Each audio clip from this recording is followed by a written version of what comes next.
Salut, c'est Adam. Une jeune fille, en raison de la quarantaine, se rend dans une maison de campagne tout en travaillant pour des clients, où elle a constamment l'impression que quelqu'un la suit. Vous pouvez vous abonner à la chaîne après avoir regardé, cela nous aide beaucoup à réaliser le contenu. Tom regarde une émission de télé-réalité appelée Trapstar seul dans son appartement. S'ennuyant, il parcourt d'anciennes photos de son ex-petite amie et devient contrarié, jetant une perruque qu'elle possédait autrefois.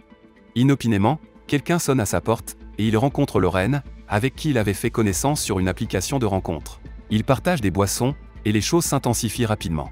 Cependant, tandis que Tom attend Lorraine dans la salle de bain, il reçoit un appel mystérieux, entendant sa propre voix résonner depuis une autre pièce. Il découvre un nom de contact inquiétant sur son téléphone et, craignant un intrus, il saisit un couteau.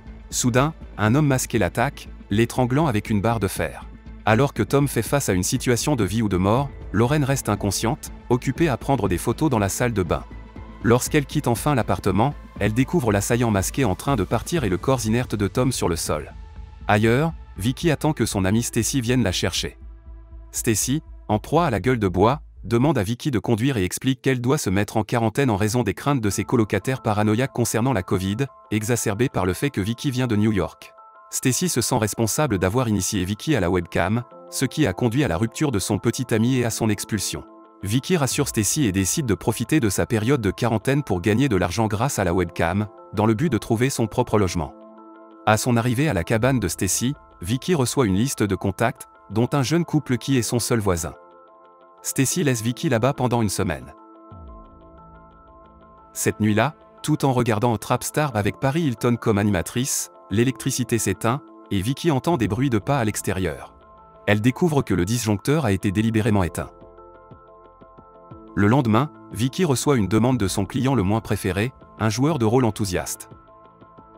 Malgré ses réserves, elle accepte de créer une vidéo spéciale pour lui. Ensuite, elle se détend sur le porche et s'endort, pour être réveillée par la télévision qui s'allume toute seule.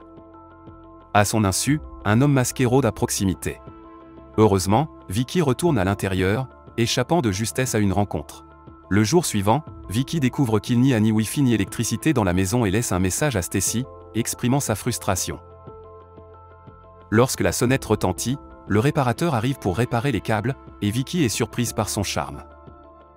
Après avoir temporairement rétabli le Wi-Fi, il promet de revenir pour une réparation permanente. Vicky maintient son professionnalisme malgré la tension entre eux. Plus tard, lors d'un appel vidéo avec un fan nommé Jazzy, Vicky parle de son retour dans sa ville natale en raison du manque d'électricité.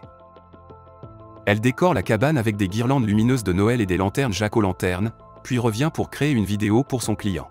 Inopinément, un livreur de pizza arrive et demande à utiliser la salle de bain de Vicky. Il raconte une histoire troublante sur l'histoire sombre de la cabane, laissant Vicky mal à l'aise. Alors qu'il s'en va, il rencontre un chemin bloqué et est attaqué par l'homme masqué. Le jour suivant, Vicky part faire un jogging et rencontre le shérif Rogers et le shérif adjoint Wayne, qui viennent la vérifier car ses proches n'ont pas pu la joindre. Pendant leur trajet de retour, Wayne parle des meurtres récents commis par le tueur à la barre de fer à proximité. Rogers essaie de rassurer Vicky en disant à Wayne d'arrêter de l'effrayer. Lorsqu'ils arrivent à la cabane, Vicky et Max remarquent que la porte est ouverte. Inquiète, le shérif Rogers leur conseille de rester dans la voiture pendant qu'elle enquête. Après quelques minutes d'attente, Rogers crie soudainement, incitant Vicky et Wayne à se précipiter à l'intérieur. À l'intérieur, ils sont confrontés à la personne masquée, qui se révèle être Rogers elle-même. Elle rit de leur réaction surprise et rassure Vicky que la maison est sécurisée. Rogers attribue l'ouverture de la porte au vent, suggérant que la serrure est vieille et sujette à de telles situations. Plus tard cette nuit-là, Vicky passe un appel vidéo avec Jazzy, qui lui apprend à danser. Elles passent un bon moment ensemble, mais Vicky reçoit un appel de son client obsessionnel, ce qui la pousse à dire au revoir à Jazzy. Pendant l'appel avec son client, Vicky s'excuse pour se changer. Lorsqu'elle revient, son client lui demande de faire une autre vidéo sans le masque pour qu'il puisse voir ses yeux quand elle lui dira qu'elle l'aime. Ils discutent du coût de la vidéo. Soudain, l'électricité s'éteint, incitant Vicky à vérifier le disjoncteur. À son retour à la cabane, elle jette un coup d'œil à travers les stores et voit un homme s'approcher rapidement. Terrifiée, elle saisit un couteau et appelle le shérif Rogers, signalant la présence de quelqu'un à l'extérieur de sa maison. Cependant, Rogers lui informe qu'elle mettra 30 minutes pour arriver et conseille à Vicky de se cacher en attendant. Alors que Vicky attend anxieusement, un homme la touche à l'épaule, ce qui la pousse à lui faire mal involontairement au visage. Elle exige de savoir qui il est, et il se présente comme Max Daniels, le voisin. Vicky s'excuse rapidement, et Max explique qu'il fumait autrefois avec Stacy, ce qui l'a poussé à rendre visite lorsqu'il a réalisé que quelqu'un séjournait à la cabane. Max remarque le costume révélateur de Vicky, ce qui la pousse à se couvrir et à monter à l'étage pour se changer. Pendant que Max attend dans le salon, il remarque la page de webcam de Vicky, qui a une notification d'appel entrant. Vicky revient avec une trousse de premiers secours pour soigner la blessure de Max. Plus tard, ils regardent ensemble son émission de télé-réalité préférée. Max trouve l'émission ridicule, mais Vicky est une fan. Au cours de leur conversation, Vicky mentionne avoir vu les enfants de Max quand elle est arrivée à la cabane avec Stacy. Max révèle que ses enfants sont chez son ex-femme pour les 2 prochaines semaines depuis leur rupture il y a 6 mois. Soudain, on frappe à la porte, et c'est le shérif Rogers. Vicky s'excuse pour la fausse alerte précédente, mais Rogers insiste pour jeter un coup d'œil pour être sûr. Inquiète que les agents découvrent qu'il fume, Vicky refuse, expliquant qu'elle a de la compagnie. Wayne émet des hypothèses sur la relation de Vicky avec Max, mais elle les rejette. Avant de partir, le shérif Rogers demande à Vicky de transmettre un message à Max à propos d'appeler sa famille, qui s'inquiète pour lui.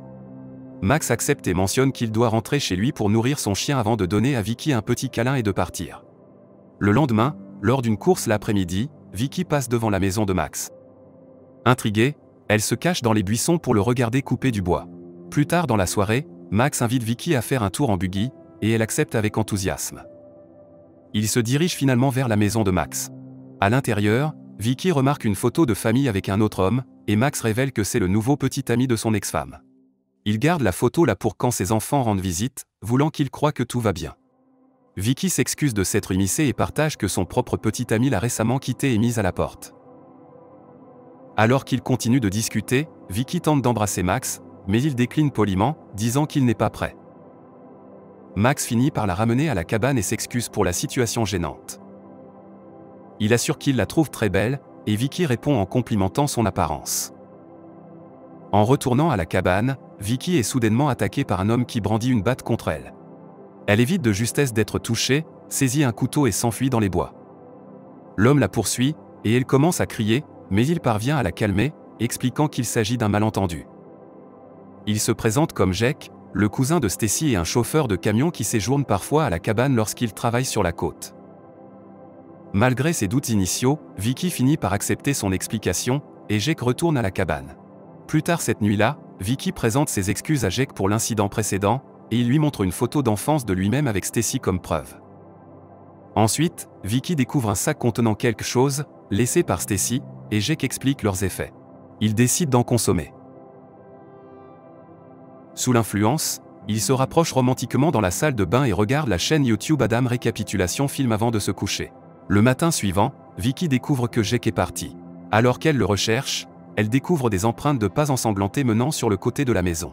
Là, elle rencontre le réparateur qui était venu plus tôt pour réparer son disjoncteur. Il explique que le sang provient d'un cerf-mort qu'il a dû déplacer. Alors qu'il s'éloigne en voiture, il se rend compte qu'une voiture de police le suit, pour découvrir ensuite que ce n'est pas le shérif Rogers. Cette nuit-là, lors d'un appel avec Jazzy, Vicky devient émotionnelle en entendant parler de son temps avec sa femme. Elle feint la fatigue, mais est vraiment dérangée par le départ facile de Jake. Plus tard, lors d'un appel avec son client, qui la réprimande pour sa déloyauté, Vicky coupe l'appel en raison de son comportement irrespectueux. Elle décide de faire une promenade pour se détendre et rencontre Max, qui est en train de creuser un trou avec un grand sac dans son camion. Terrifiée, Vicky s'enfuit, et Max la poursuit. Lorsqu'il la rattrape, elle crie, mais Max la calme. Il explique qu'il creusait une tombe pour un cerf-mort qu'il avait trouvé sur la route et lui demande si elle peut lui donner un coup de main, ce à quoi elle accepte. Alors qu'il continue de creuser, Max demande négligemment ce que Vicky a fait après leur nuit précédente ensemble. Elle mentionne avoir passé du temps avec le cousin de Stacy, et Max répond de manière détachée. Vicky, cependant, reste méfiante à l'égard de l'explication de Max concernant le cerf et tente discrètement d'ouvrir le sac contenant la carcasse. Soudain, Max apparaît derrière elle, demandant ses cigarettes, laissant Vicky confuse alors qu'elle les lui tend. Max tombe accidentellement dans une tombe, se blessant à la cheville. Il appelle Vicky à l'aide. Après un moment d'hésitation, elle l'aide à sortir. Il se dirige ensuite vers la maison de Max pour les premiers soins. Chez lui, Vicky a froid et demande à emprunter un pull. Max la dirige à l'étage, vers les affaires de son ex. En fouillant, elle tombe sur une pièce secrète avec un ordinateur portable affichant son profil. Elle trouve également une invitation de mariage, révélant que Max n'est pas le véritable propriétaire. Vicky le reconnaît comme un client excessivement attaché mais agit de manière désinvolte lorsque Max annonce le dîner. Au cours du repas, Max révèle qu'il est familier avec son profil en ligne et critique sa profession. À mesure que le repas avance, Vicky se sent désorientée et se demande si Max a trafiqué sa boisson. Vicky se réveille pour se retrouver attachée au lit. Max, révélant la profondeur de son obsession, lui montre une bague de fiançailles qu'il a achetée en se basant sur un commentaire qu'elle avait fait en passant. Reconnaissant une opportunité, Vicky convainc Max de la libérer pour qu'il puisse lui faire une véritable proposition. Elle feint la joie de l'engagement pour gagner sa confiance. Cependant, Max reste suspicieux. Dans une tentative de gagner davantage sa confiance, Vicky se rapproche de lui. Pendant la retraite, elle lui demande de fermer les yeux pour avoir une surprise. Saisissant l'occasion, elle le frappe avec une lampe à proximité, ce qui lui permet de s'enfuir. Bloquée par un chien à la sortie principale, elle retourne dans la pièce secrète. À l'intérieur, elle découvre des preuves horribles des victimes précédentes de Max, notamment des objets appartenant aux enfants du voisinage, à un livreur et à un ouvrier local. Soudain, Max réapparaît, poussant Vicky à fuir en utilisant son buggy. Alors qu'elle s'éloigne rapidement, l'éclat des phares venant en sens inverse la fait sursauter, provoquant un accident. Une silhouette qui s'approche la fait crier de peur, mais c'est seulement Jake. Vicky lui raconte hâtivement le danger imminent, mais Jake insiste pour affronter Max lui-même. Alors que les phares du camion de Jake brillent, il encourage Vicky à s'échapper pendant qu'il affronte Max. Mais Jake est rapidement maîtrisé par la barre à mine de Max. Désespérée, Vicky trouve refuge dans une cabane et tente de contacter Rogers. Sans réponse, elle se tourne vers Jazzy, lui transmettant sa position et l'exhortant à alerter la police. Cependant, tandis que Jazzy regarde via sa webcam, Max fait irruption dans la pièce. Malgré les menaces de Jazzy, Max écrase l'ordinateur portable dans une baignoire remplie, provoquant des étincelles.